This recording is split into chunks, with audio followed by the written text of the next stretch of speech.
чечилди. Бардык башламандын себеби билинди. Ошону айтсаң досум.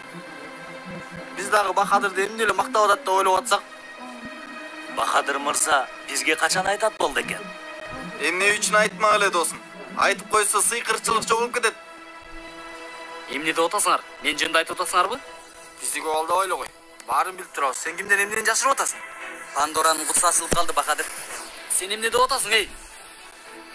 Муну айтып атабыз. Сенин айынан мүдүрдө сөз уктук. Досум, сен мүдүрдүн баласы болсоң, биздин күнөөбүз эмне? Мүдүрдүн уулу Бахадыр. Биз өгөй балдарыбыз. Ооба, ошондой.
Жакшы мугалим болгонуңузда эле жакшы апат экенсиз. Муну да жеңип кетесиз.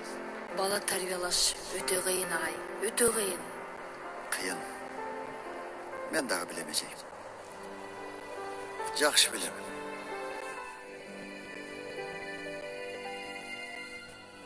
Айта турган нерсени негедир эле айта албайсыз. Болгондо да бала сүйүүсүн эже. Бала сүйүүсү ушундай кылып коет экен көрсө. Жашоо демек боштуктарды ушинтип толтуруп коет экен да. Жашырган, корккон сырларыбызды өзү билгизип коет. Бирөөлөр келип, калың туруктуу дубалыбызга жөлөнөт. Анан дубалыбыз жыгылат. Аркасында көп жылдан бери жашырган сырларыбыз, өчүбүз, жек көрүүлөрүбүз алдыбызга чыгат. Кийин биздин колубуздан эки нерсе келет. Дубалды кайрадан тургузуу, же болбосо дубалдын калдыктарын тазалап, болгон жаман учурларыбызды унутуу. Азыр коңгуроо шыңгырайт, сабак башталат. Мектепте сабак жашоо. Тема сен болосуң.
Dostlar, bugünkü gün mektebimiz üçün ayabay manili gün. Sayımız çoğ. Hazır sınakta Türkiye'de orun algan mektebimizin kadır barklı 5 okuşuna gramatalarda tapşırı üçün sahnaga çakırıp koyalım.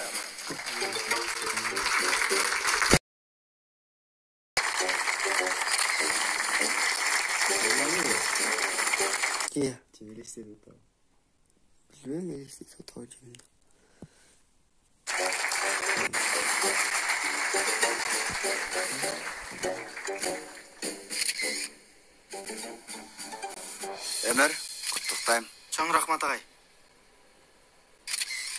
Yetkin, kutlukdayım. Çoğun rahmat. Çağlar, kutlukdayım. Çoğun rahmat. Caner balam, seni de kutlukdayım. Çoğun rahmat. Andamese dostlar, oku yaşamır boyunca en başlıktan, көңіл açudan kaldыңар. Biroq çın aytsam bul algan bağыңар менен beni de uyaltıp жибердиңер. Türkiye'nin birinci 5 okçusu bizdi mektebimizden çıktı dostlar. Emi ümit kılbagan taşlar baş yarıştı. Mına mesela. Türkiye boyunca sınaktın birincisi, mektebimizin birincisi. Seyfi var olduğun gramadası. Kutlukta.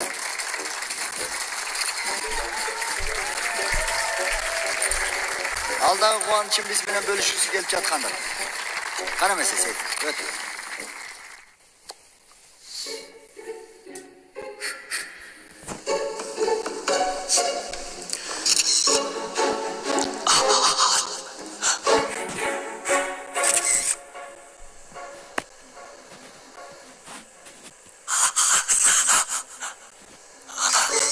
Seyfi, söylebeysin bakalım.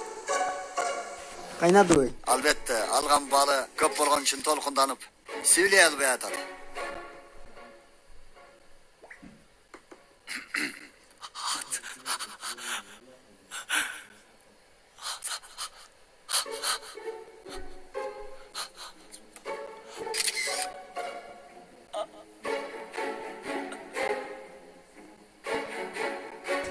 Бала өзүн жоготуп койду окшойт ey. Сейфи, сүйлөйсүңбү сен? Досым, бала ал жерде кыйналып турат, сен дагы эле сүйлө деп атасың да. Досым, бул күчүк окшоюн чыгарып атат ey.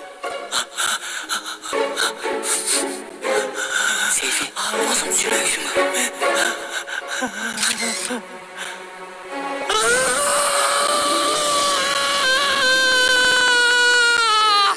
Досым, не болуп атат ey?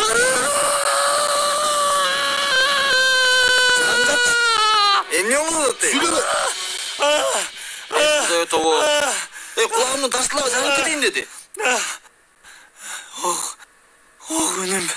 Үнүм өзүнө келип калды. Бүтпөйт деп ойлоп калдым эле. Коркунучтуу түш көрдүңбү? Сынактын жыйынтыгы белгилүү болгондон бери эле ушинтип калды. Бала муну көтөрө албай калды. Чын эле келеси болуп баратат. Эй, досум, сынак тапшыра албаганың акыр заман эмес го? Эмне болду? Кафеде сен жогун табаттың эле го? Вы болду, а болду. Досум, азыр айтыла турган сөз ушул беле. Ансыз да КамАЗ кайгырып атат. Эй, досум, баарына жооп бергем. Чындап жооп бергем, эй. Эң көп математикага үмүттөнүп жаткам. Бирок суроолордун жообун кагазга көчүрүп жатканда ката кетирдим окшойт. Бир ката миң жамандык алып келет экен. Мейли, жүрү мектепке кеттик. Болбойт. Айшегүлгө тапшыра албадым деп айта албайм. Болгондо да Кенен агайга математикадан 0 алганымды кантип айтамын, досум? Сарсын болбой эле кой досум. Мен айтып коем. Койчу. Эй балдар, болбогон сөздөрдү сүйлөбөгүлөчү. Баарыңар сынактан өттүңөр. Мен өтпөй калдым. Эй достор, уккула. Бул биздин ортобузда сыр болуп калат, макулбу? Досым, дагы канча жашыра аласың муну? Баары бир билинет да. Кечирип кой, бирок бул мамлекеттик сыр беле эмне. Осмон агай менен Рыфат байке ичкерide жатышкан эле. Балдар, алар угуп калышсачы. Уушкан болсо барго, мен өлдүм, эй. Алар качан эле кетишкен бол? Бирок биз да турушубуз керек. Бул кечип калабыз. Бол, таң атпай башымды ұртпай. Үнім, таң атпай тұрып алып үнім дейді. Ой, Құдайым ұрсын, сені адамдай қылып қайрылдай түшіп кетті, өлді.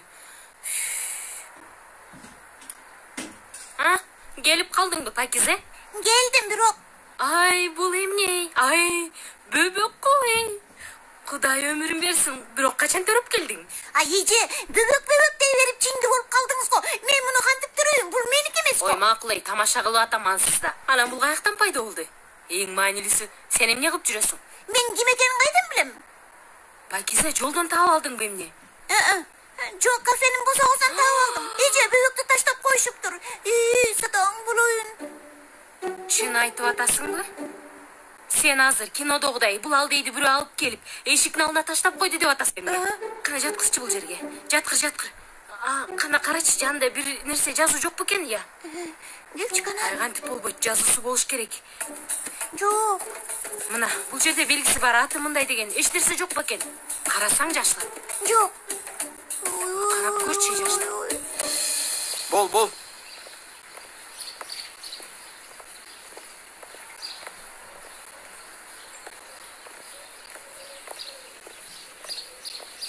Ey, balam, көп селпилдебегеле балдар. Биринчи коңгуроо шыңгырады, сабак башталды. Азыр ушундай болуп калды да, Кулаганга бир муштум сиз уруңуз Галип байке. Эмне? Бул эмне деп атат балдар? Ой, эч нерсе деп айткан жок. Досубуз чындык менен түштүн ортосунда ары бери болуп атат. Кеттік балдар. Болла. Бол.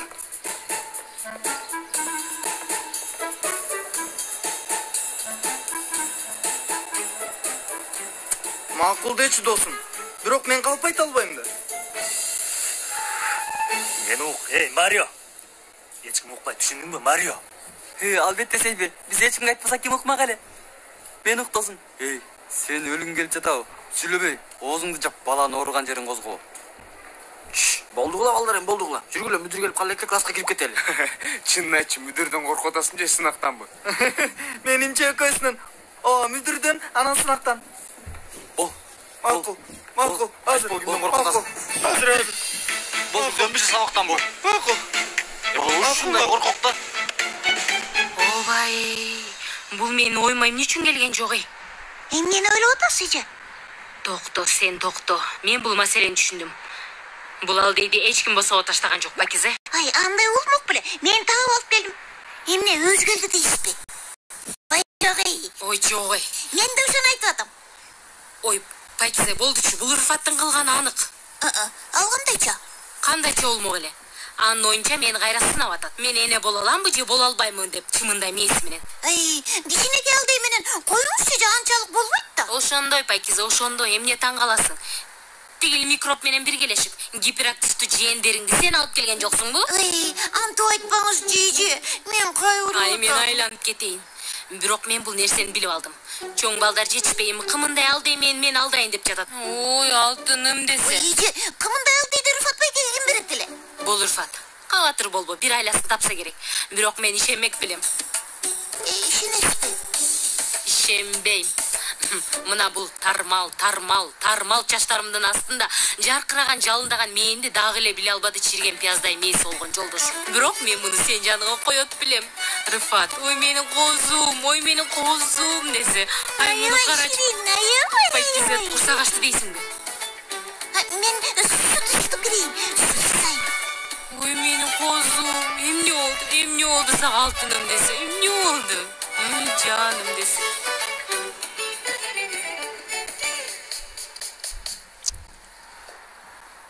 Балдар, тигил үйдө кандай аябай кир экен го. Самын каякта, тиш пастасы каякта, эч ким билбейт. Бардык жер кир, чаң, кадимки окуучулардын үйүндөй эле. Осман агай, үйдөн куулуп карагандай абалга түштүң. Осман агай, мугалимдердин бөлмөсүнө карап сиз таба албай бияка келдим. Таза адам болбоду суунун жанында го дедим. Агай, кичине сүйлөшсөк болобу?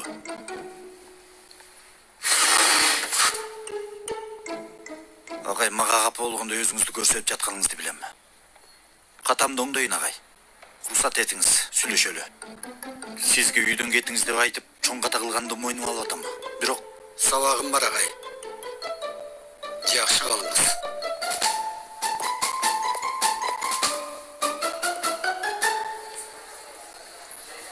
Жанер, биринчи таарынып, кийин эч нерсе айтпай кетип калган сен эмес беле? Эми осы Пойрас менен спектакльде аткарып атасың деп мага ачууланып атасың. Эч нерсеге ачууланган жокмун, Дуру.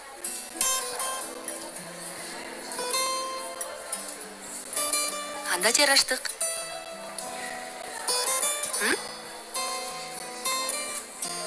Эми сенен алыс болгон учурда жакшыраак түшүндүм. Сен ушундай катуу сүйгөнүмдү. Жанердин келгени жакшы болду окшойт. Карасаң, Дуру жылмайып эле калды. Ооба. Пойрас, сага ыраазычылыгымды билдирем. Тиги акыркы болгон башаламанда сүйлөшө алган жокпуз. Сынакты тапшырганым сенин жардамың менен болду. Кандай тиешеси бар? Мен эчтеке кылган жокмун. Жок, сен болбогондо сынакты тапшырганды кой. Апам сынакка киргенге да уруксат бербейт болчу. Маанилүү болгон сенин ийгилигиң. Чынында мына бул кыйын болгондор ачууландырып атышат, бирок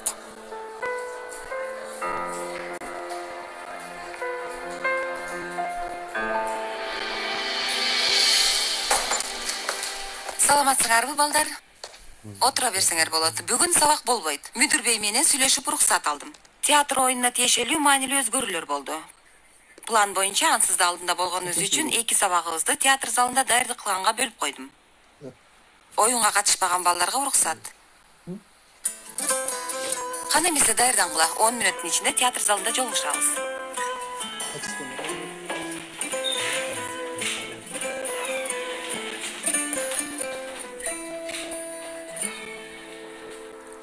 Осмон агай мага ачууланып атат.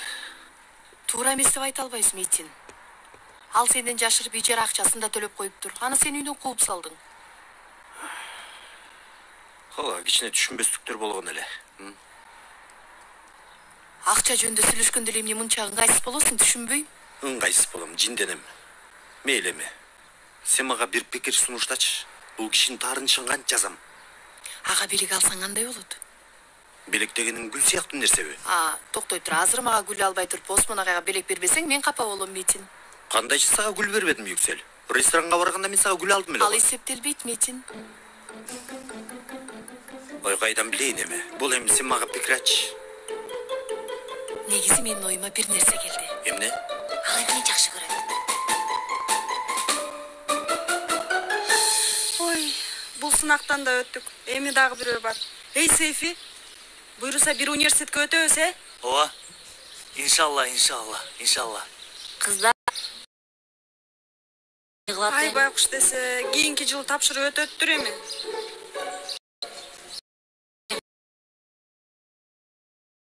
Мунчалык чоң ойткон кереги жок. Акыр заман эмес го. Эмки жылы киресиң сынакка. Ооба, досум. Окууга өтүү эптүүлүк болгонсуп. Эме да эми. Еткин туура айтып жатат. Эми өлмө эмес го акыры. Ошого неме дедим? Досум, байкасаң темабыз өзгөрбөй койду. Ооба да. Кыздар, силер театр залына барбайсыңарбы эмне? Барышыбыз керек. Элиф эже эмне дейт экен, кызыгып атам. Кеттик, жүргүлө.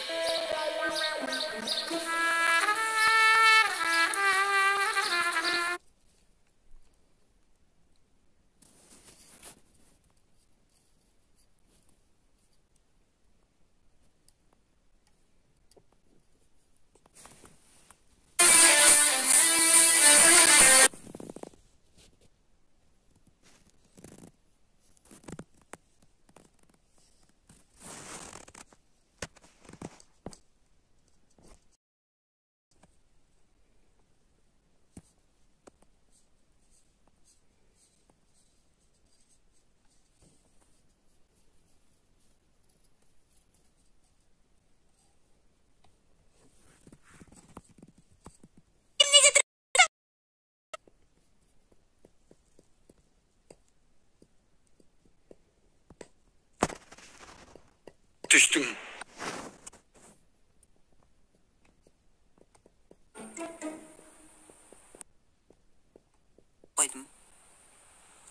катышпаган балдар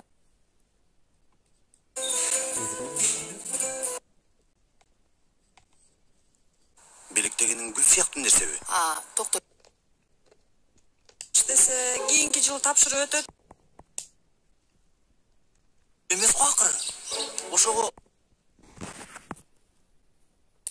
тиги дур менен бир сахнада ойнойт экен. Жиним келип атат.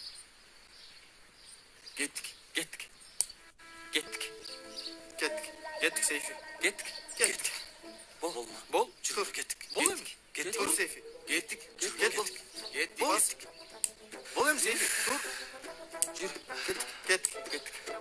Жүр кеттик.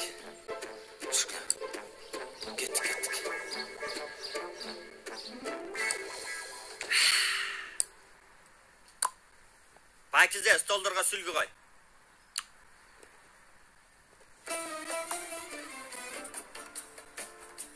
Ой, бул кайдагы көбөк? Bilmeysiz de Rıfat Bey'e. Билбейм. Bulal dedi, ben eşikin altından tav aldım. Bilesiz mi? Койчей. Ne oldu, tan kaldınız mı? Ey, Пакиза, бул эмне? Табышмакты сүйлөөчү болду. Албетте таң калдым. Allah Allah, biz hiç tan kalgan jokpuz Rıfat Bey'e. Emnigedir hiç tan kalgan jokpuz. Ой, Кудай. Пакиза, жакшы түшүнүктүү сүйлөөчү. Күн чыкты, сенин башың кайра иштебей калды. Эми сен Айнур эжеңдин тарабына өтүп кеттиң эмне? Alım ne degeniniz? Кандай чемне дегениңиз ой? Мен сенин 3 гиперактивдүү жээндериңди бул жерге алып келдим го. Ага каршылык катары Айнур бул бөлөктү бул жерге алып келди. Oşunday deysiz be. Oy Rıfat Bey'e. Bırak ben sizden kılgandarыңыздын hiç nesesine düşünbeyim. Rıfat Bey'e. Түшүнбөй турган бир нерсе жок го. Түшүнбөй турган бир нерсе жок го, Пакиза. Биринчи курчак бөбөктү алып келди. Эми болсо чыныгы бөбөктү. Мени бөбөк oyununa göndürüp атат Айнур Санжаклы. Бирок Айнур эжем муну эшиктин алдына кое алат дейсиз бе? Ай кымындай бала го бул. Ооба, Пакиза, албетте. Кое алат, Айнур муну кылат. Бирок Рыфат Санжаклы ишенбек беле? Ишенбейт. Айнур Санжаклы сен кетип атканыңда мен келаткам. Ооба байке, ооба. Болду, бар, мага кофе жасап бер. Siz bir tamak veriniz. Udu. Мен деди алды. Сүтпү? Сүт берейин. Кана иччи. Сүт ичпейсиңби? Эмне кылалы? Киного барабызбы? Айым, урматтуу айым, кичүү айымдар келишти. Сиз бакчага чыга аласызбы айым? эмне болду эже? Урматтуу айым, барып өз көздөрүңүз менен көрүшүңүз керек. Достор, берилип аткарбай атасыңар. Байкап атасыңарбы? Хакан образга кирчи кичине. Балдар, оюнубуз жакшы болуш үчүн дагы көп даярданышыбыз керек. Аз эле убактыбыз калды. Эмне үчүн аз эле убактыбыз калды, эже? Мүдүр бей өзү баарын түшүндүрөт, азыр келип калат. Болгула эми, маанайыңарды көтөргүлө. Хакан, Суна эжи туура айтып атат. Сүйлөгөндөрүңөрдү кичине жакшыраак кылышыңар керек. Кана эмесе, экинчи сахнага өтөлү анда. Дуру, Пойраз.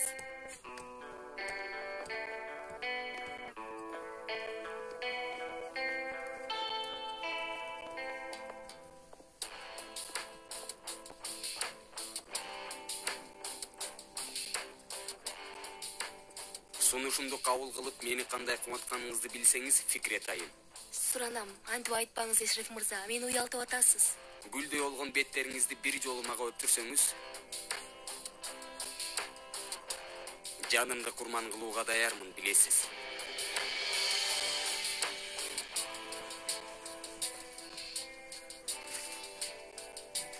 Балдар, карагыла.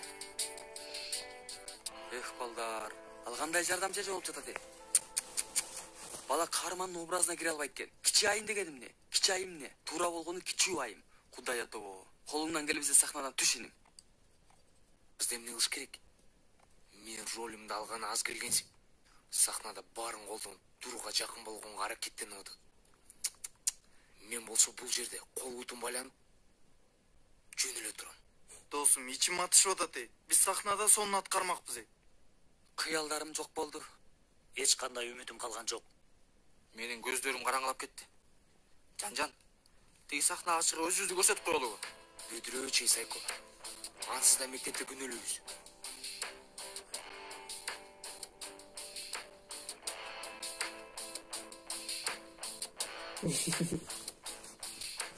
Чоң рахмат. ишилгери достор. Чоң рахмат мүдүр бей. Хош келиңиз мүдүр мырза. Мен балдарга эч нерсе айткан жокмун. Сизди күтүп жатканбыз. Чоң рахмат. Ошол достор. Мектебибиз бул даярдаган спектакль менен мектептер арасында боло турган жарышына катышабыз. Сонун болуп тур агай. Туурасын айтыш керек. Бул ишти баштап жатканда мындай максатыбыз жок эле. Бирок уккан маалыматтарга караганда бул уюштуруу иши жөнөкөй жарышма эмес экен. Чоң сыйлыкты ала турган мектепке компьютер лабораториясын куруп беришет экен. Дагы эле мектебибизге керек болгон нерсе экен. Ооба. Анан айрыкча спектакльдеги окуучуларга бирден таблет компьютер белек беришет экен. Университет менен мэрия чогуу уюштуруп жатышат достор. Ошондуктан көп көрүүчүлөрдүн алдында аткарасыңар. Кабарды биз дагы кеч уктук. Сынактарыңар башталайын деп калды билем. Бирок силер эки ишти чогуу алып кете аласыңар. Буга ишенем. Себеби мыкты окуучуларсыңар.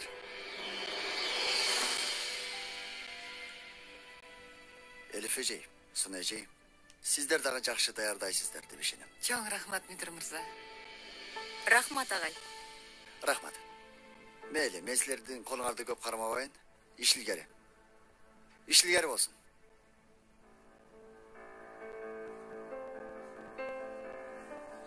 Эмне балдар?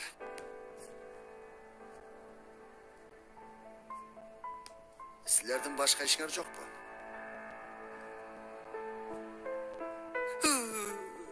Эми неме агай? Биздин сабагыбыз бош эле. Анан биз досторубузду көрө эледик. Демек сабак окуу деген нерсе оюңарга келген жок. Балам, бул мектепте сабак окууга толтура жер бар, туурабы? Китепкана бар, классыңар бар. Классташтарыңардын көңүлүн бурбагыла. Андан көрө сабак окугула.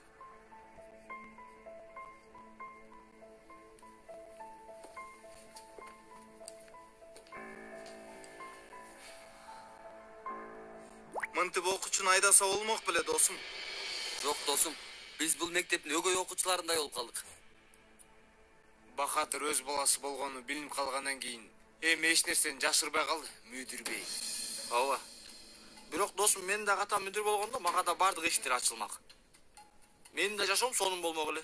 Ой балам кыйналып калбасын. Ой балам бардык нерсени кылсын. Албетте өз баласына. А бизге келгенде эле болгула кеткиле. Эй, болду. Мен жөн эмнелер сүйлөп атасыңар балдар? Эркек болсоңор бетиме келип айткыла. Эмнелер сүйлөп атасыңар? Мен жөнүндө силер эмнени билесиңер? Мүдүрдүн улуу экениңди билебиз. Жетпейби? Эмне кылып атасыңар? Мен ошол кызыктыра дейсиңерби? Мүдүрдүн баласы болуш. Токтой туруңуз эжей. Экөөбүздүн каныбыз бир болушу мүмкүн. Бирок эч качан ата бала болгон жокпуз. Түшүндүңөрбү? Болбойбуз дагы. Мүдүрүм болушу мүмкүн. Бирок эч качан атам болбойт. Эч ким мага тааныш билиш кылган жок. Түшүндүңөрбү? Мен ансыз деле андай нерсени каалабайм. Муну тиги көк меңирге киргизип алгыла. Болбосо өзүм киргизем. Качкыла. Азаматсыңар.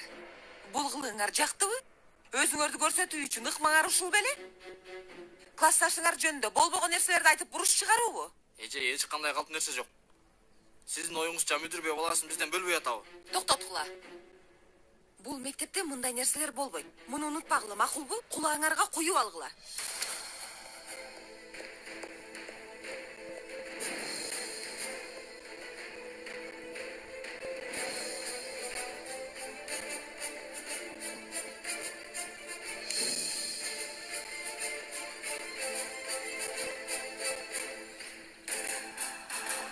Болду. Биринчи укканымда таң калдым. Ал турсун эмне дешимди да билбей калдым. Бирок сенден угуп. Эй, болду досум, көп кайгыра бербе. Тиги акмактарды ойлоп эле кой. Баскетболдон да спектакльден да айдалгандары үчүн эмнеге асыларын билбей калышты. Эй, досум, алардын эмне дегендери мени кызыктырбайт. Бирок бизди чындап ата баладай көрүп атышат. Ошентип дем алыш күндөрү чогуу туруп эс алып күрөшөт деп атышат. Пикникке барып атабыз, топ ойноп атабыз деп ойлоп атышат. Ооба, атам мени жакшы көрөт. Аябай мээримдүү. Ушинтип ойлогондору мага жакпайт. Кээде билесиңби? Ага болгон жек көрүүмдө минтип кыйкыргым ке.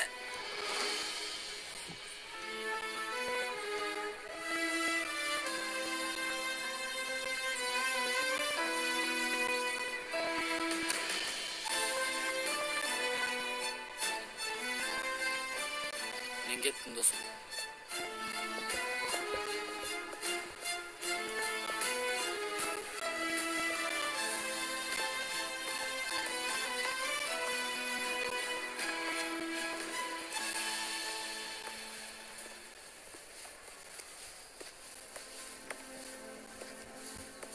Эй, балдар.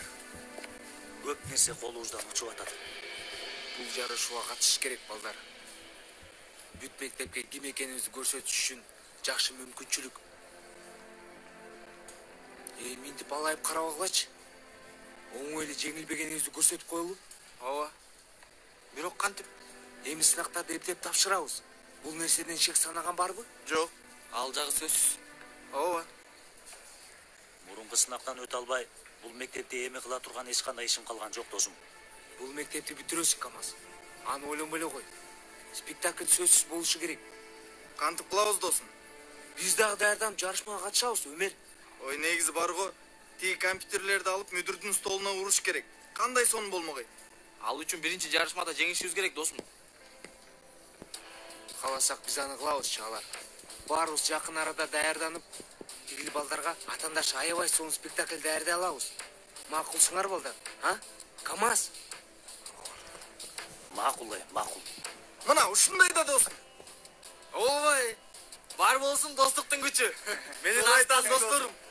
Арстандарым. Досторум. Туура айтасың. Туура. Болдугула.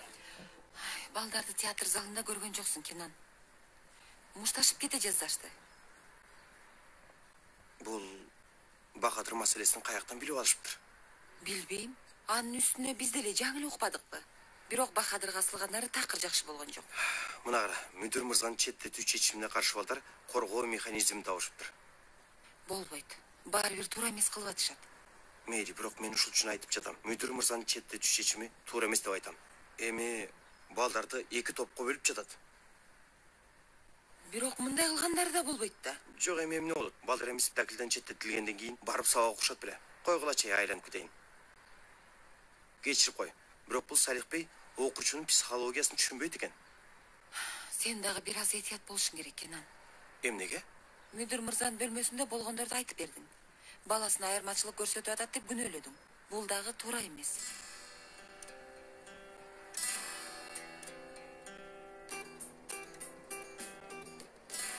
Искусство жана искусство адамынын досу Тармалов кафе. Жаштар, туура жердесиңер. Рыфат аке, чын сизге кантип ыраазычылыгыбызды билдиребиз билбейм. Кафени бизге таштаганыңызга чоң рахмат. Койгулачы балдар. Эми мындай мага ылайык жакшы роль болсо, искусствого мен дагы салым кошкум келет. Еткин? Жок, андай жакшы Рыфат байке. Ансыз да ашыкча кийимдерибиз жок.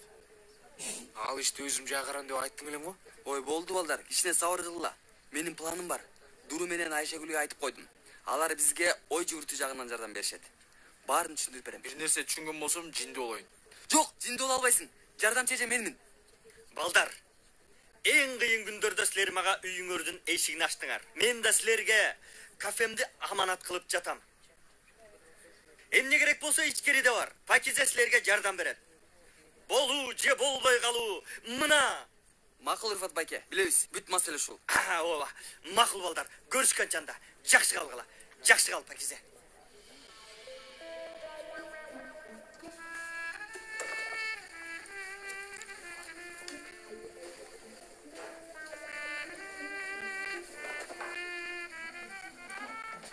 Камаз, параларыңды өчүрүп четке чыгып калыптырсың. Тынччылыкпы, досум? Ооба да, досум.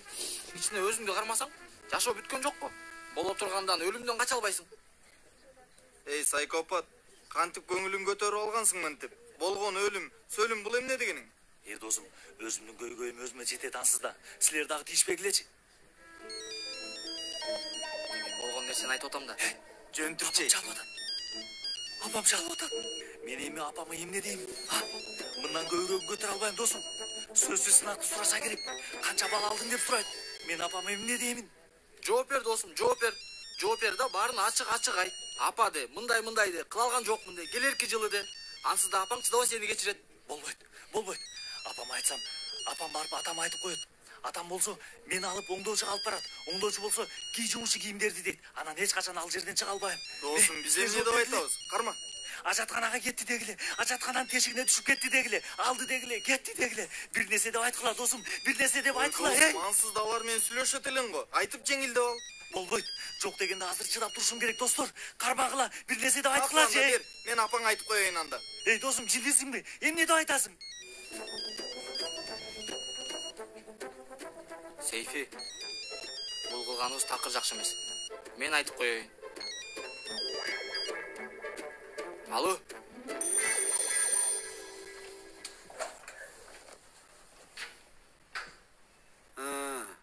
Коңгура шыңгырады балдар келди деп ойладым.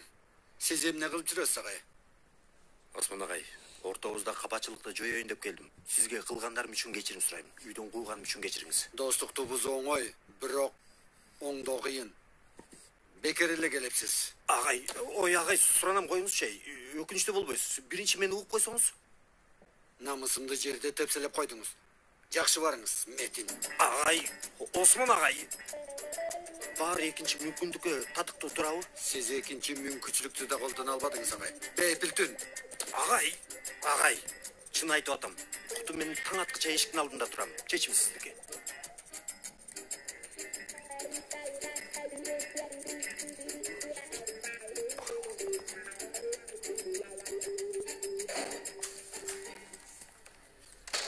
Биз келдик. Кыздар, айткандарымды алып келдиңерби? Эткини алып келдик. Бирок Кудайдан корксоң, булар силерге эмне үчүн керек? Чындап эле, буларды силер эмне кыласыңар? Түшүнгөн жокмун. Сонун. Чын эле сонун. Так мен каалагандай. Эткин, сен өзүңчө учуп кеттиң го. Досум, булар кайсы ишибизге жарайт? Эткин продакшн тартуулайт. Жашыл сарайдын махабаттары. Пай. 2 грамм ээси бар эле. Ал дагы жок болду. Жетет Эткин, орой болуп калды. Достор, мен башымды жооткон жокмун, түшүндүңөрбү? Эми балдар, баарыбыз мүдүрдүн анан мугалимдердин маңдайында бузулган абийирибизди оңдош үчүн бул жарышка катышып атабызбы? Ооба. Анда жасалма спектакль даярдап жатсак, кийимдерибизден баштап аткарганыбызга чейин баардык нерсе укмуш болуш керек.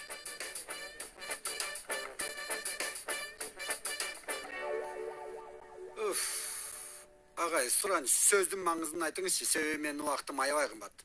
Агай, эгерде жарашсак, бул кутудагы бардык нерсе сиздики. Пара берип жатасызбы? Коюңузчу агай, белек. Ижара акысын төлөдүңүз го. Анан үйдүн карыздарын төлөп койдуңуз.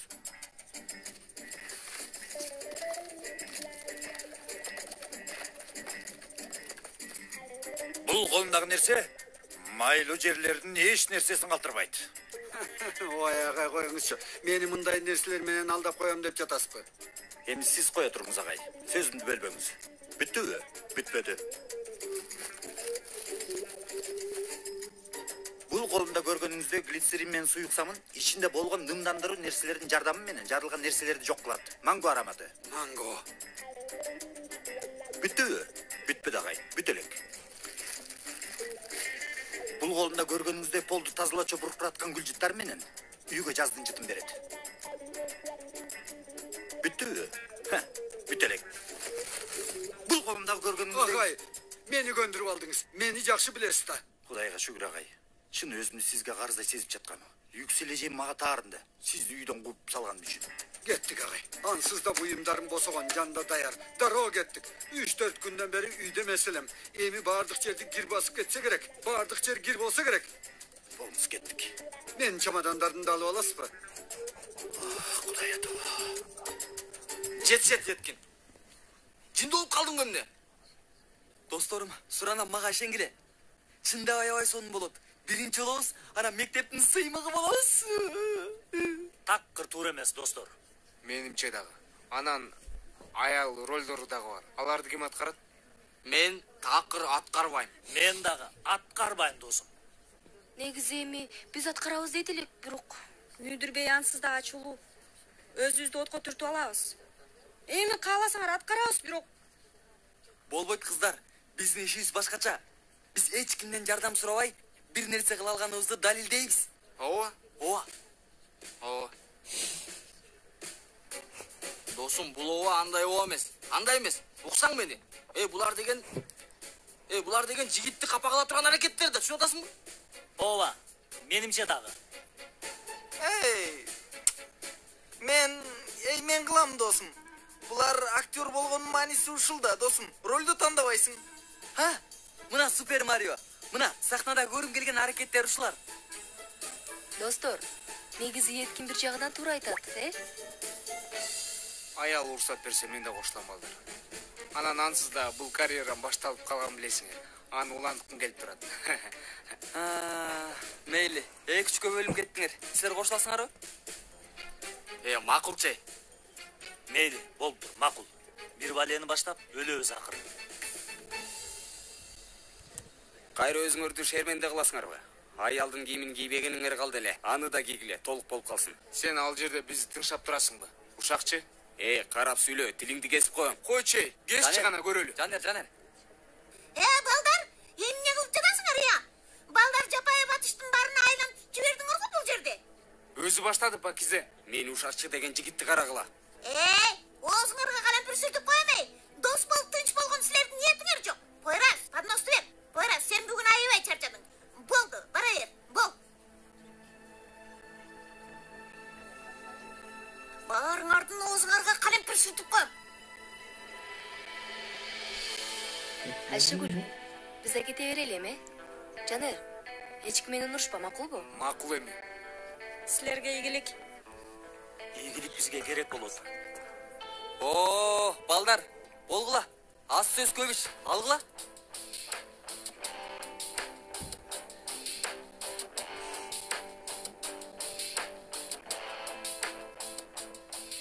Досум, ушундай топу болмок беле. Үстүнө топу деп жазып коюпсуң. Топу да.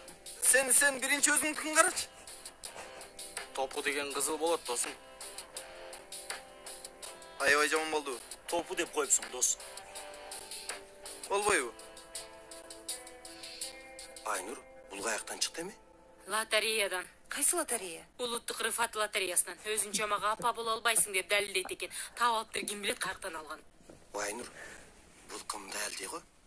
Рыфат каяктан таап алат мындай далилдейди? Эми бул бөбөктүн апасы ким, атасы ким? Жезде мени күлдүрбөңүзчү, Кудай үчүн. Рыфат үчүн бул нерсе оп-оңой эле иш. Мындай иштердин канчасын кылды дейсиз? Билбейсизби Рыфатты кандай экен? Бирок бул алдый апасынын жанында болуш керек. Аябай сонун экен, ата? Чын эле аябай сүйкүмдүү. Ата, Элиф эже, сиздер үйлөнөсүздөр го? Эгерде иним болсо, ушундай болобу? Эми ушул бөбөктөй сонун болобу? Балам, сен дагы кээде эмне дегениңди билбей каласың. Азыр андай сөздү айтып турган кезегиң беле. Сенин уйкуң келиптир. Айнур жеңиз, мунун уйкусу келиптир. Кана өкөзүн тең алып, сен уктап Макул түнүңөр бейпил болсун. Бейпил түн. Келчи гана көп мончогум.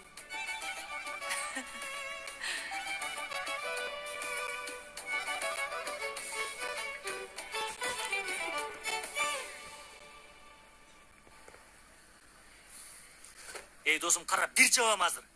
Жер сүлгүнү кийме чачты берип койдуң. Ой, шерменде болобуз, досум. Эмне кылалы, досум? Лотереясыга чыкты. 2 кийме чач бар эле, аны да кийип алдык. Эткин, сен муну жаштап тазалаганына ишенесиңби? Анан кийин кир болуп калбасын.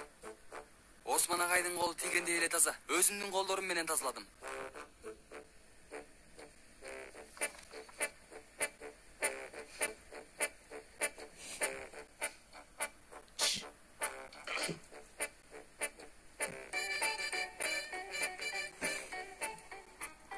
Сага дагы жарашып эле калды. Сайкопаң. Сен азыр бир урам дейсиң, анан көрөсүң. Ансыз да жинденип атам. Тарт колуңду.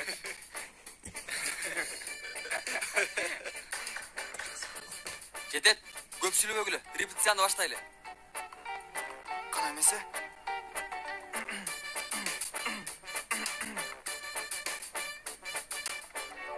Эмне дейин дедиң эле?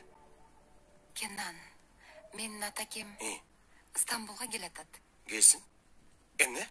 Стамбулга келатпырбы? Калатыр болорумду билем. Бирок ал дагы сен менен тез арада таанышкысы келип атат. Биз дагы жакын арада бара албайбыз да.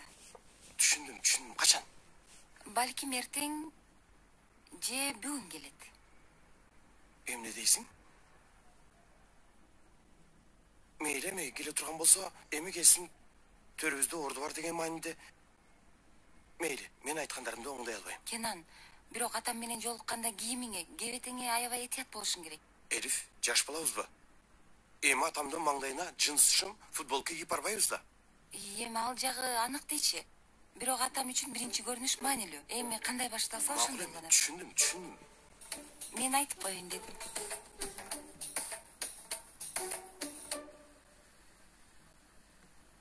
Эми Жанер, сен Эшреф дегенди ойнойсуң. Түшүнүктүүбү досум? Марио, сен болсо сарайдын сулууларынын сулуусу жалгыз кызы Фитнатсың. Анда биринчи сахнанын репетициясын баштайлы. Кана эмесе? 3, 2, 1, баштадык.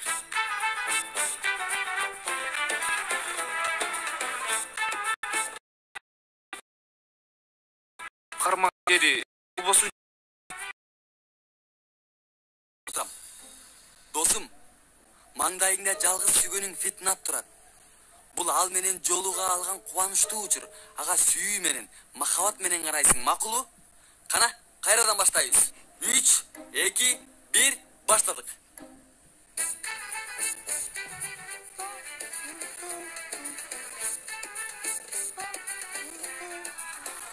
Ой, Кудай үчүн мына бул бетиме карачы. Кайсы сүйүү, кайсы махабат жөнүндө айтып атасың? Сүйүүдөн да махабаттан да көңүлүм калды, чын айтып атам. Ой досум, кээде бар го, аябай корс болуп каласың. Менин да намысым бар. Сен эмне? Мен эмнени жактырган жоксуң? Досум, болду, созбогула. Ансыз да маанайым жок. Баштасаңар баштагылачы. Болду, камазды жиндендирбегиле. Болду.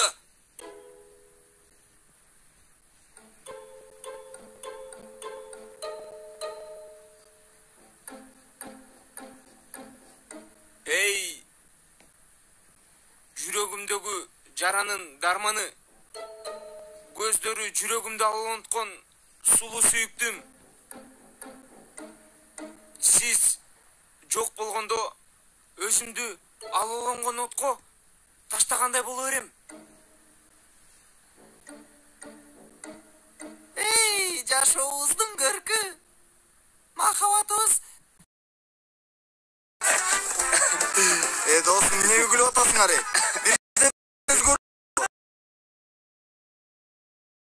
Нүктөр, сени эч ким кармаган жок. Ичинен неме болду? Алла. Мамунун айтканын кара. Араб жардамчынын кийими менен маңдайымда таң калып, толкунданча да чынын айтсам. Досум, мен жакшы эле образга кирдим. Күрмөмдү да кийдим. Силерден да ушундайды күтөм. Сен болсо колуңду карма. Мына искусство менен актерлордун досу Пакиза чайларыңарды алып келди. Ара керек болсо, мен дагы Руфат байке дейле жакшы аткарамам. Мына, мисалы. Эй! Ойлон келин бөлмөсү. Неме? Ромео! Ийгиликсиз сүйлөмө. Кандай? Болдубу? Көп апыртып чытасың, Пакиза. Табигый болгонго аракеттенебиз. Сен бул багыттын жолдошу эмессиң, Пакиза. Болгон жок, Пакиза. Болгон жок. Сен неме? Бирок карагыла, кийме чачтын кереги жок. Үйрөнө алам. Болгон жок. Силерди аябай керегилиңер мага. Болгон жок. Башка жерде аракет кыл. Баштагыла. Эй, токто. Бол. Бул жолкусунда аны муну каалабайм. Мына карма. Карма мен.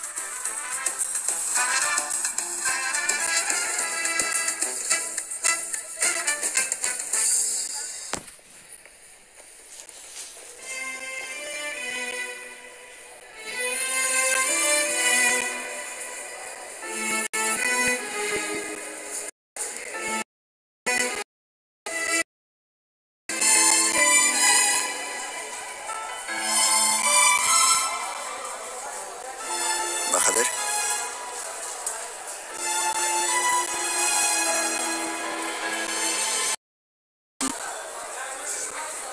Экинчи сынакты дагы ушундай тапшырышымды күтөм.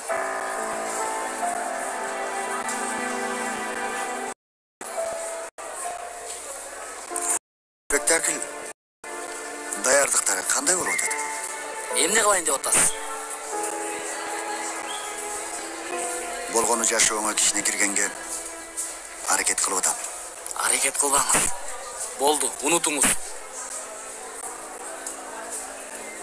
Анан сиз менден сурабай туруп, баарын абалыңызды кантип айтып коесуз? Мен ешкимге эч Албетте менден жооп ала албай башка айла табайын дедиңиз. Ой кандай айтканбыз, бири-бирибизге аралашпай.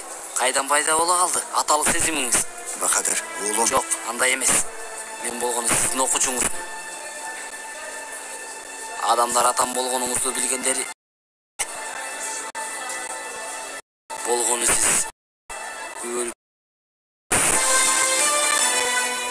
ошол эле.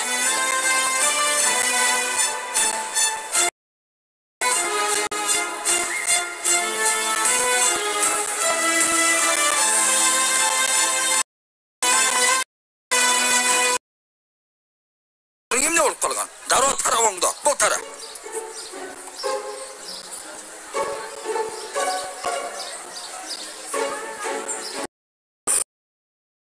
Оңда мына ул галстугуңду. Галстугуң бир жакта, көйнөгүң бир жакта, эч тартип, адеп деген калбаптыр да. Кана болгула, сабакка киргиле. Сен турбайсың ба? Тезинен өчүр. Бул эмне дегендик я? Кир сабакка.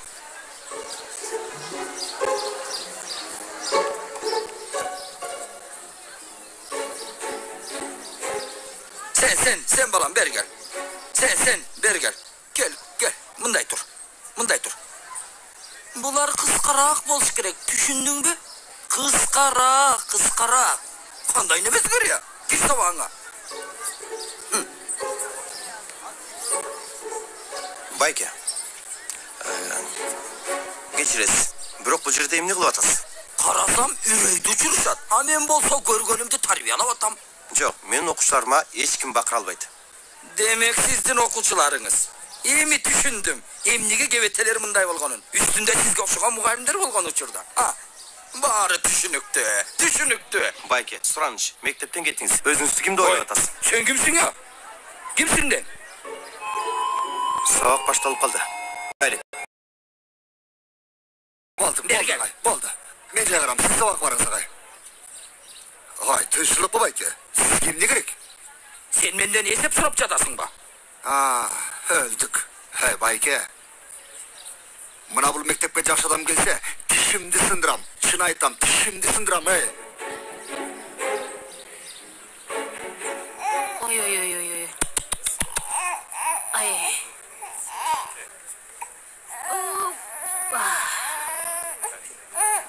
Келчи гана. Мен алтыным. Кел. Келчи гана. Опа. Апе, бул да келесендеби? Эмне кылмакмын, Рыфат? Бул эмне сага буюм биле алмаштырып койгондой. Кудай тоо. Созуп жибердиң козум. Бул бөбөктү жиберчи апасына, барсын. Сен мени шылдыңдап жатасыңбы я? Ансыз да үйгө келбей атасың, баланы да карабай атасың. Колума карматып кетип калдың. Тармалым, менин бул шайтанга эч кандай тиешем жок. Мен дагы ишенип алдым. Келе соомунда ишенчек жиндимин да сага дароо ишенип алдым. Ой, Тармалым, алдаба. Рыфат, мен дагы көп жинме тийбе. Ансыз да жиним төбөмдө. Таң атканча ыйлап уктабады. Бір. Анан сен муну көрүп, эне болуудан баш тарттың, туурабы? Жок, мырза, баш тартпадым. Эч ким мени бул нерседен баш тарттыра албайт, уктуңбу? Жылба ордуңдан. Каяка козум? Тармалым. Өтүп калды. Сенин атың ким? Али атыңды айта албайсың да, Койдум. Бисмиллахиррахманиррахим.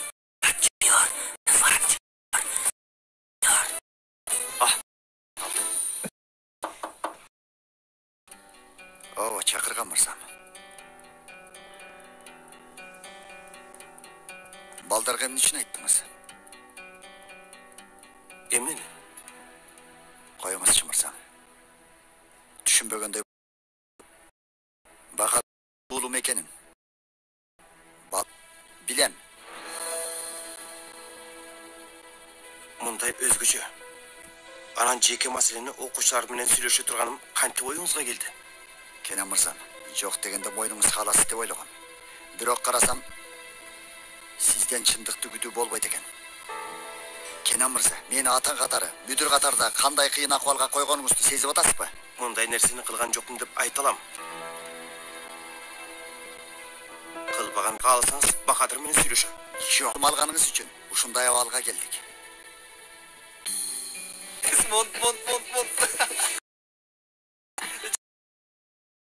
Эмне дегениңиз агай? Түшүнбөй калган сыбагыл. Агай. Негизи биз мүдүр бей менен сүйлөшкөн арганбыз. Андан кийин сиздин сүйлөгөнүңүздү угуп ичине кире албай койдук. Анан биздин эшик тыңшадыңар. Агай, андай эмес болчу. Бир учурда коркустан болуп калдым. Бирок жинеңерди алып туруп Бахадырдан чыгарганга аракет кылбагыла. Университетте студент болом деп. Акылдуу эстүү болгула. Ал жакта бул жакта уруш чыгар.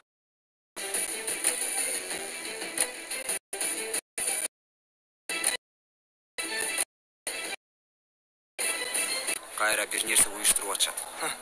Кылышпаса таң калат элем. Бул жолкусун эмне экен? Биздин спектаклибизди бузганга аракет кылышат. Бул жиндилер эстерине келбей койду го. Келише албайт ансызда. Кече кафеде көрдүм. Мында айрандын идиши, аял кийимдерин көрсөңөр, базардагыдай эле болуп калган. Өзүнчө күлкүмүштү. Не кылайын деп атышат досум? Токто айтып берем, тентек уксаң. Мындай бир нерселерди жасап алышыптыр. Театр жарышмасына бизден кийин чыгышат экен. Болгондо да окшош спектакль. Балдар жашылыкты түшүнбөйт экен. Өздөрү шерменде болгондор жетпегенсип, бизди дагы уят кылышат, ошондойбу? Ал иш андай оңой эмес. Анчалык оңой эмес.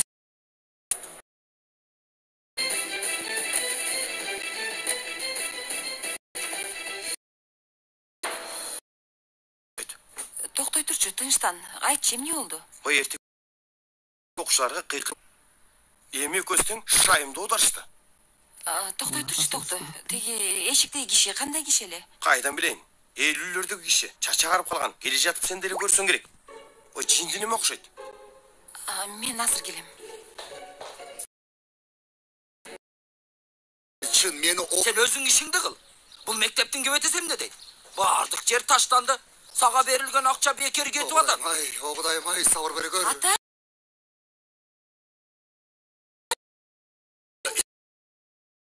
Бар. Мектепте тартип салайын дегем. Жаманбы эмне? Тартип жок бул жерде, тартип. Анан сен дагы кош келиңиз деген ордуна сурак алдың. Кош келиңиз, ата. Мына, достор, баарыңарды куттуктаймын. Биринчи сынакта бүттү. Эми мындан кийинки кадам аябай маанилүү. Ооба. Сейфи, ал карап алам. Кайсы Түркиянын эң алдыңкы университетте өтүп карагыла. Ошол алдыбызда ушул жактарда жашоого киресиңер, туурабы?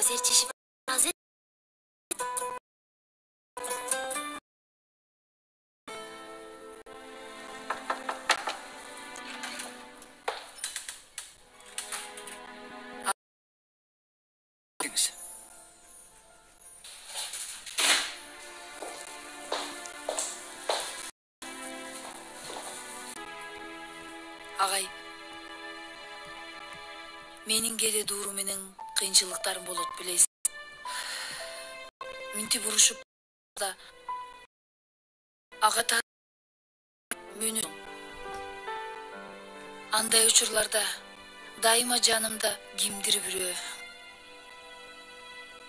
бирөө мени укса деймин. Эмне? Эмне айтайын дедиңиз эле? Агай, кечирип коюңуз.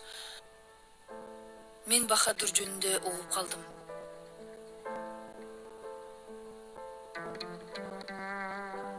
Эми кечирчумун. Бирок күнгөз келсе, мен дайыма бул жердин аз кийин.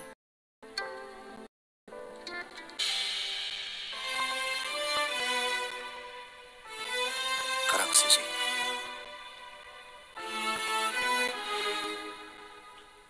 Бул жанымдагы бала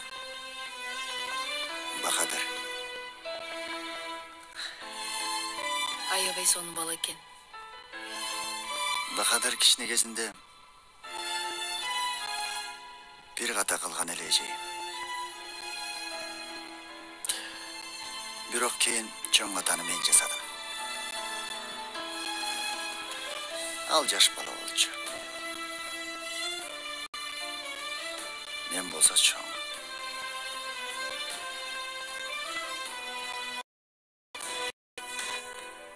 Мен азыр болсам,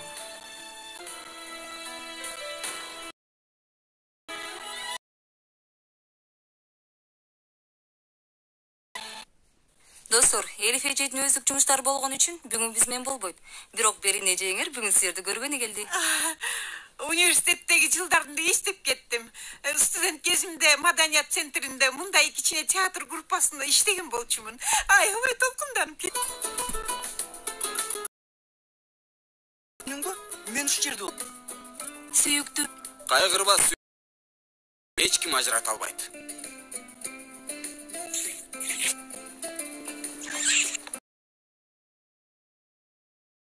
Ананда туура эмес аткарып атасың. Эжей мен эми сен жиндейсиңби? Эмне кылып жатасың? Ой, түшүндүк, сүйөсүң, бирок бул ой. Бизди эч ким ажырата албайт.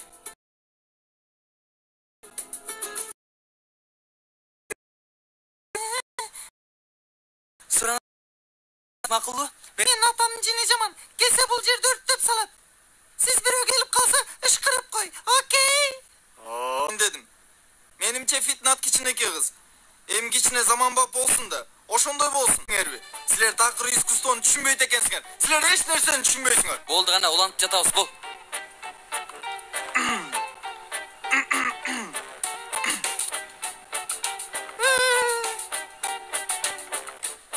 Кайгырба, Фырат. Жок, Дижиле. Бу десе, досун Fitnat де, Fitnat. Башынан баштап айтам.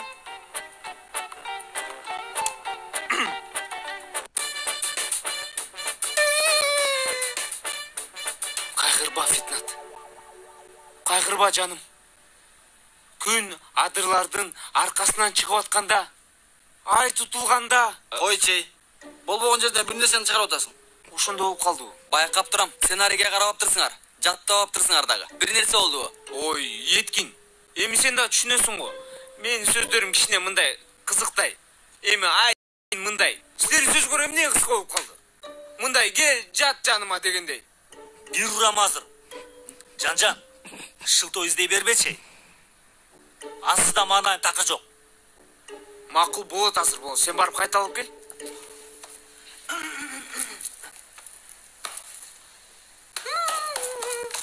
Кайгырба, Fitnat. Кайгырба, жаным. Жүрөкөбүз мындай сейилдеп келели. Анан таптаза абага чыгып дем алып келебиз. Болбойт жатат, болбойт. Карма муну. Сен болсо муну карма. Каякта жүрөсүң? Жол. Теги бүгүн мектепте сен урушуп кеткен киши бар эле го. Тиги уят. Менин атам болчу. Азыр деле атам. Анан эмне үчүн айтпай атасың? Мына ошондуктан айта албайтам. Жаным, мына ошол үчүн өзүңдү кечиртишиң керек. Эмне кылалы? Гүлдү сүйгөн тикелегине да чыдайт. Атаке?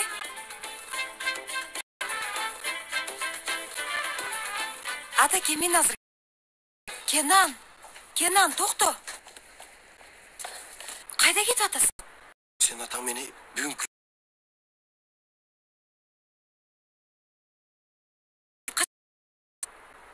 болсо да таанышканыңды күтөм. Болгону ушул.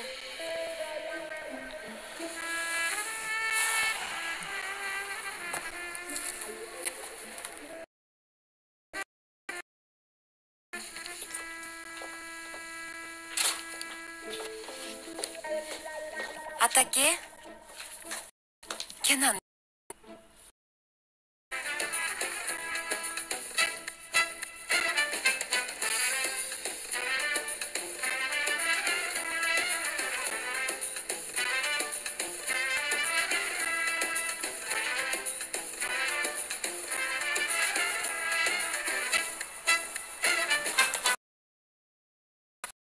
Жакшы.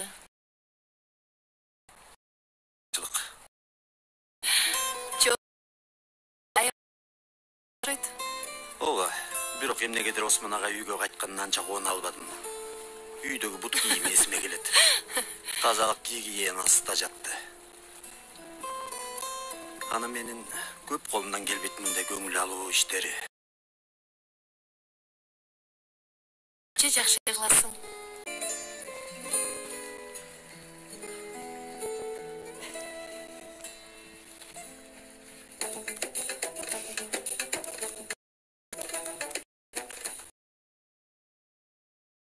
Кара, жагылмач айткандай эле.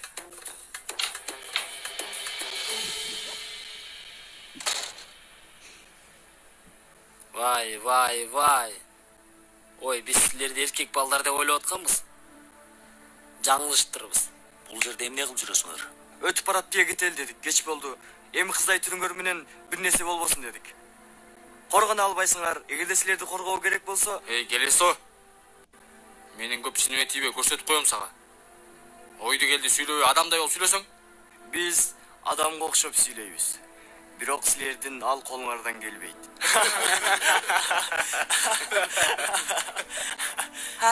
Уят эле го сыранам жигиттер. Аябай, уят эле го достор. Силер эмне кылып жатасыңар? Достор, тим койгулачы буларды. Казан аякка аралашкан аялдар менен ызылдашып отурабызбы?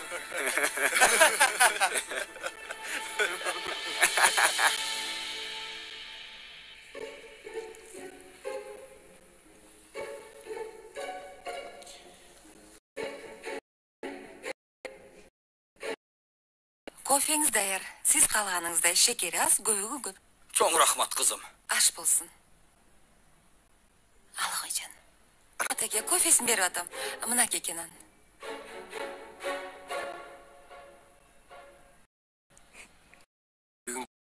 Болгон кечирим. Там пенсия чыққан мұғалім болғаны үшін эреже мыйзам бойынша болсын дейді. Бай албетте. Тайрова.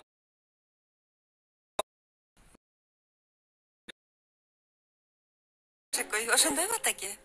Жок, олут элемин. Али кеч элемес кызым. Колгоюнга чейин убакыт бар. Телефонго жооп бер.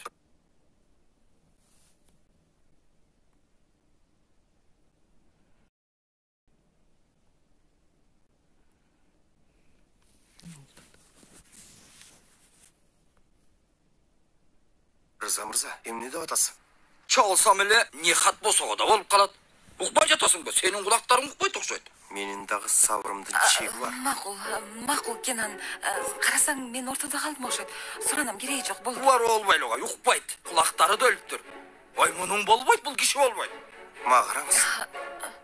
Мен бул жерге сиздин урушуңузду уккана келген жокмун. Эшик тигине. Ата. Чыдабайм мындай. Сен эмне деп атасың? Чыдабайм, судабайм. Мен жиниме тийбе, чыгып кет. Ата. Кенан, жаным, сен акырын бара бер каласаң. Болбосо бул жерде азыр бар өлөт. Эмне акыр? Кетем Элиф. Азыр дароо кетем бул жерде. Кел. Мен жаш кезимде күрөшкөм. Кааласаң күрөшөлү. Атаке, суранам, тынчтаныңыз жеме. Болду, караңыз кетти. Кана келиңизчи, отуруңуз атаке, отуруңуз. Отуруңуз, тынчтаныңыз. Чыдабайт демеш. Болду, атаке, болду. Сиз туура эмес түшүнүп алдыңыз окшойт.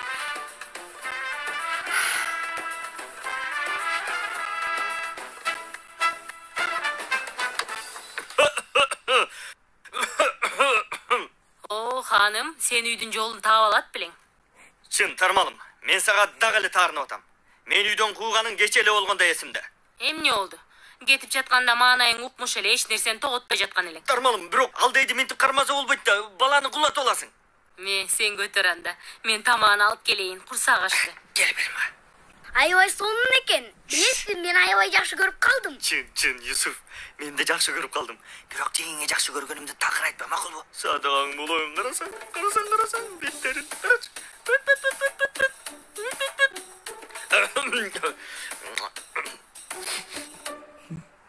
Айрыфат, болду жетет. Экөөбүздүн арабызда болбогон эле капачылыктын айынан кымындай бөбөк кыйналып жатат. Анан канча күндөн бери апасынан алыс кайгырып атат. Мен да ошону айтып атам, Тармалым. Бул жолку планың ишке жараган жок. Тиги жакта туруп бөбөктү эркелеткениңди уктум. Чын айтам, бул абалга эч кандай тиешем жок. Чын элеби? Ой, эмнеге калп айтайын? Ана мындай оюнга эмне үчүн кымындай баланы аралаштырат элең? Мен жинди белем. Тармалым, бул окуяга менин дагы тиешем жок. Биз эмне кылдык? Бул алдайды көрдөп алдыкпы, Тармалым? Бул алды анан кимдики я? Тармалым, карасаң, көздөрү да меникиндей экен. Ay küçüğüm benim, ay monçoğum benim. Kursağın açtı mı? Açığa buldun mu? Kana gelçi.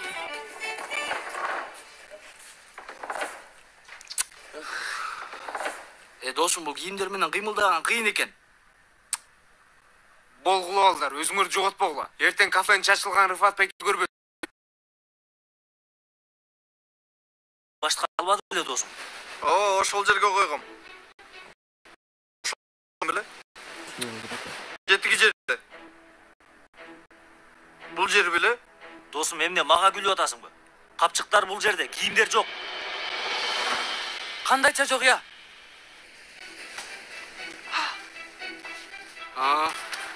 Чын эле жок экен балдар. Телефон менен капчыктар бул жерде. Ого да. Ошолор эле кылышты.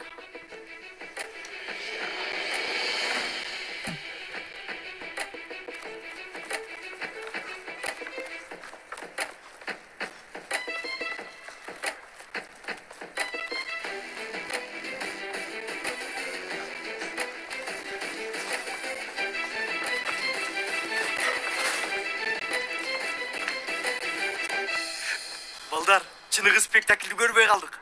Болгондо да сейфини элестете албай атам. Кара. Бир бурамы. Кийимдер узгана. Мени шылдыңдап атышканда жыргап атышкан. Кийин акылдуу болурсун. Достор, аябай сонун болду.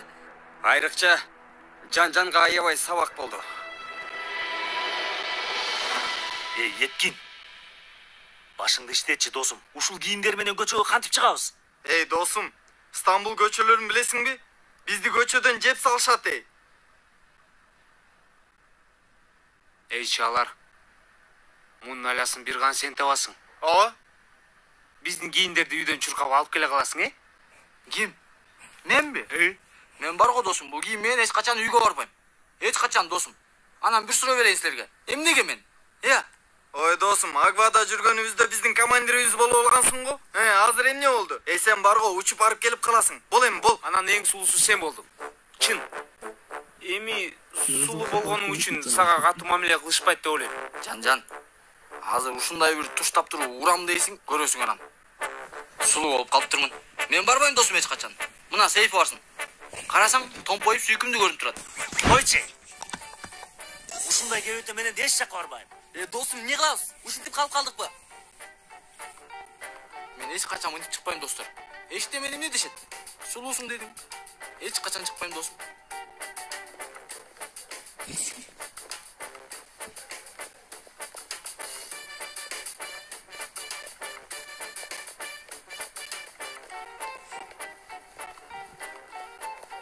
Досум, кичине батыраак басалчы. Эми билесиңер го, бурчтан арыраак бирөө чыгып калабы? Мен аябай коркуп атам. Сен эле коркуп атасың, Марио. Эмне кылалы досум? Юбка менен ушинтип бат-бат басат экенсиң. Досум, жок дегенде жакшы жагын карачы. Астыдан сонун шамал кирип жатат. Силер дагы жакшыраксыңар. Мен эмне кылайын? Бети көзүм капкара.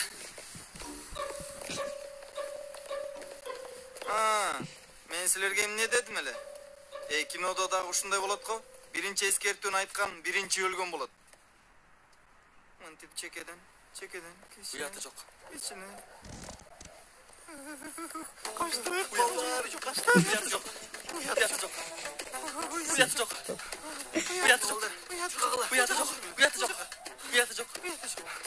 Болду чет, ташат жибердиң.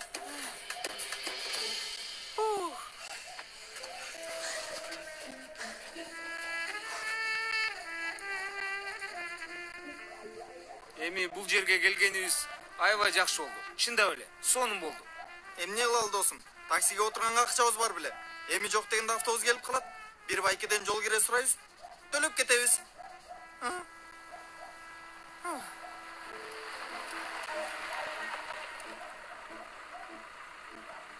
Койгулачы. Достор, баргыла ишиңерди кылгыла түн ичинде, Кичине сейилдеп келбейли, эжеке. Бара турган жериңе таштап коебуз. Эжеке? Сен кимге эжеке деп атасың? Сен али эжени Эмне деп атасың? Сен кимге эжеке деп атасың? Эжени көрүп атасың. Акмак. Эжени кот акмактар десе. Келесиң. Эжени булардар, айбандар десе. каяка жоголуп кетишти бизден түн сулуулар? Ким билет, кайсы жерде чыракты акыркы жолу өчүрүштү экен. Эмне жөнүндө айтып жатасыңар? Пойрас, чын эле жанар эл гана. Силер дагы урушуп кеттиңерби? Жок, биз эмне үчүн урушалы? Эми силер өлдүңөр. Бул кылганыңар эшектин да оюна келбейт. Достор, кечинде кылган шерменделигиңерди көрдүк. Эскертип коелу дедик. Мындай түрдө жарышмага катышып мектебибиздин атын булгап алат, түшүндүңөрбү? Кана тарагыл азыр. Карачы, мүдүрдүн хазадасы менен жардамчыларына.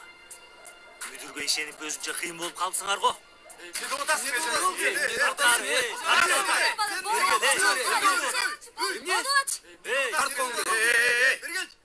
Эмне? Эмне болду силерге?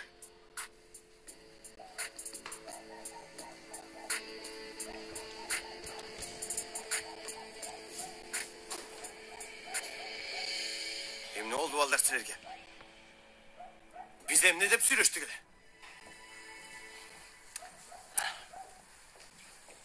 Айтмакчы, түндө үйдө түнөгөнүң үчүн ал деге карыз болуп калдык окшойт. Тармалым, Рыфат байкесинин кыйын күндөрүндө балдар жардам беришти. Анан керебети да аябай тар экен. Жанер да келип калды. Кууп салыштыбы? Үйдөрү тар экен Тармалым. Мери, сен аны муну кой дагы, бул алды кимдин баласы ошону таба алгандан көрө. Полицияга баралыбы? Рыфат, бизди полиция баланы урдадыңар деп жүрбөсүн. Кайдагы уурлук Тармалым. Кечеге оозунан чыгып кетти. Өбөктү сен алып келбесең, мен да алып келген жокмун. Анда бирөө алып келип таштап кетти. Рыфат байке, сыртта тиги биздин камерабыз бар эле го, коопсуздук камерасы. Ошону карасакчы. Ой, Тармалым, мен дайым айтам, бул кыздын жердин түбүндө дагы 1,5 метри бар. Азаматсың, Пакиза, камераны күйгүз. Эмнени талашып атасыңар? Агай, биз эч нерсени талашкан жокпуз. Булардын маселеси бар окшойт. Агай, биз алардан жакшыраак болорубузду билип туруп ичтери күйүп атышат. Эй, жигиттер, мүдүр бей силерди спектакльга катышпайсыңар деди го. Мени укла. Биринчиден сабакта болгонуңарды унутпагыла. Мындай бири-бириңер менен айтышканыңарды каалабайм. Эми силерди угатам. Жанер. Агай, мүдүр бей бизди аябай жаман көрөт. Мейли, бизди кошпой эле койсун. Бирок биз баш тарткан жокпуз. Өзүбүздүн арабызда бир группа куруп, бир спектакль даярдадык. Агай, көрсөңүз, сизге да аябай жагат. Агай, чын эле, Оскар ала тургандай даярдандык. Эй, алар жаман деп айткан жокпуз. Бирок бизге да мүмкүнчүлүк беришсин. Агай, ана мүдүр бей менен сүйлөшүп көрүңүзчү. Агай, менимче дагы. Буларды көргөндөн кийин ансыз да чечим кабыл алуу кыйын болбойт. Андай болсо көрөлү. Макул. Эми китебиңерди ачкыла. Сабакты болсо бөлдүңөр.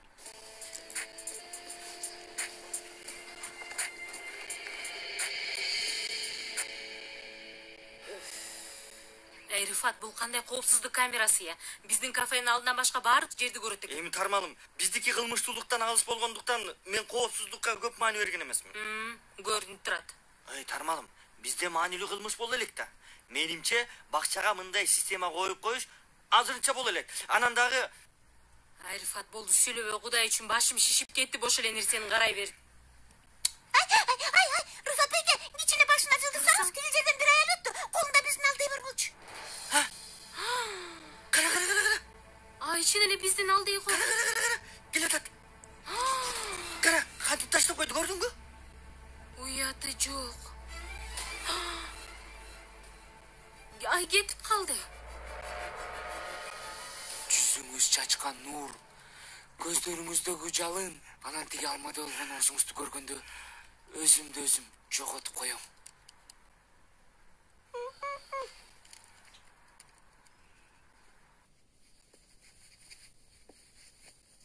Сизди сүйүп калдым, ханышам. Кел мен көтөрөйүн. Кичине айым, бейлигиңизди этят кылыңыз. Болду. Түшүр. Бир жериңди ортуп аласың. Башында бул кийимдерди көрүп, кичине корктум. Бирок жакшы нерсе даярдап турсаңар. Демек, мүдүр бей менен сүйлөшөсүз дагы, Макул, сүйлөшөм. Чоң рахмат, агай.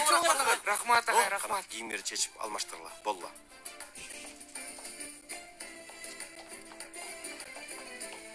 Кенан, Сен билең. бул жерде эмне болуп атат? Биздин балдар спектаклдин башкы вариантын даярдашыптыр. Ошону көрдүм. Сени издеп аткам. Бул жерде экениңди айтышканда эле бир нерсе кылып атканыңды түшүнгөм. Мени тааныбаганыңызды айтасың да. Тааныйм. Бирок Буга мүдүр мырза аябай ачууланат, билип кой. Эми мүдүр катары бир чечим чыгарыптыр. Бул чечим туура эмес болушу да мүмкүн. Менден сурасаң, балдарды ушинтип четтетип, сабакка көңүл бурууларына тоскоол болуп жатат. Макул дечи. Бирок эрежеге баш ийбесең, башыңа бале болот, Кенан. Эмне болуп атат? Же сиздин ийгириңизге атаандаш боло турганыбыздан коркуп жатасызбы? Атаандаш болоюн деп жатабызбы?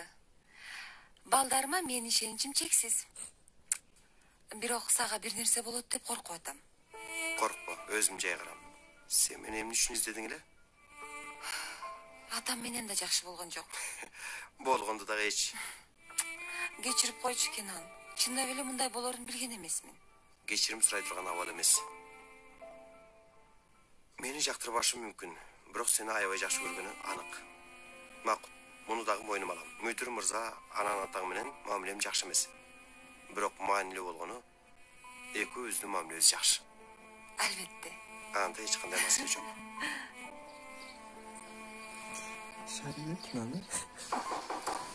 Kiriңiz. Kiriңiz, Kenan mırza.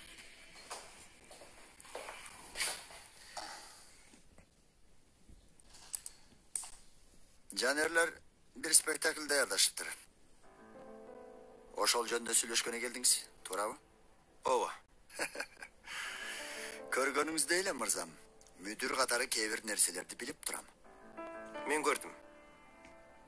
Менин оюмча жакшы эле. Эми алар дагы бир жолу ал жерде аткарганга жана көрсөткөнгө татыктуу. Kenan mırza, чынын айтсам, Жанерлердин мындай нерсени кылгандары мени эч таң калтырган жок. Анан бул жөндө сүйлөшүш үчүн сиз мага келгениңиз дагы. Сиз айта электере мен сизге түшүндүрөйүн. Бул жөндө жарыш макаласы менен сүйлөштүм. Ар бир мектептен болгону бир гана топ катыша алат. Эреже ушундай экен. Түшүнгөнүңүздөй бул маселе боюнча колубуздан эч нерсе келбейт. Ооба, түшүндүм. Байкаганыңыздай, кайра эле эрежелер Kenan мырза. Бир нерсени уюштуруп жатканда, ошол эрежелер керек экен. Анан ар бир эреженин логикалык түшүндүрмөсү сөзсүз бар. Туурабы? Айта турган башка сөзүңүз барбы? Сөзүм жок. Жакшы. Анда сизге ийгилик мырза.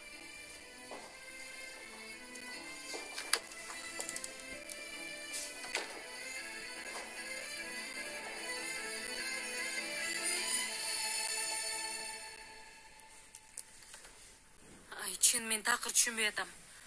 Кайсы уяты жок эне мындай таттуу бөбөктү босого таштап кетип калат. Балким бул аял аябай кыйын абалда калгандыр. Пакиза болбогон нерсени айтпачы. Эмне болсо болсун. Мен таптым, башка бирөө тапса эмне болмок? Эми эмне кылабыз, Рыфат? Эмне кылабыз? Апасын издеп табабыз, башка эмне кылат элек? Жо, карасаң.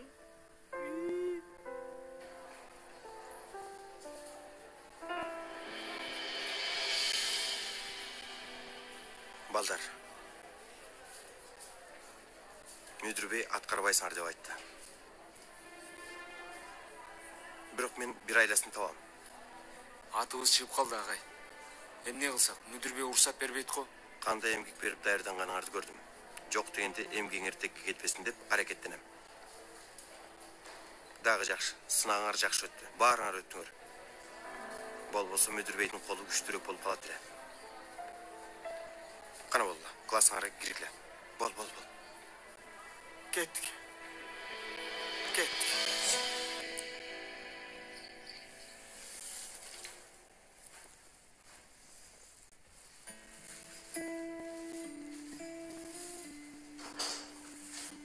Достор, силер башымды айландырып койдуңар. Маанайың көтөрүлөт дедиңер. Кел башыңды сергитесиң дедиңер. Бирок болбой жатат, болгон жок. Ой, болду Сейфи, туура айтып атасың. Бирок акыр заман эмес го. Досум. Алмаштырып алыптырсың, ката болуп калыптыр. Досум, мынчалык кайгырбачы. Кара, сен акылдуу баласың. Болбосо келерки жыл тапшырасың, анан өтөсүң. Анан алдыбызда дагы бир сынак бар. Аны тапшыра ала турганыбыз анык эмес. Утулуп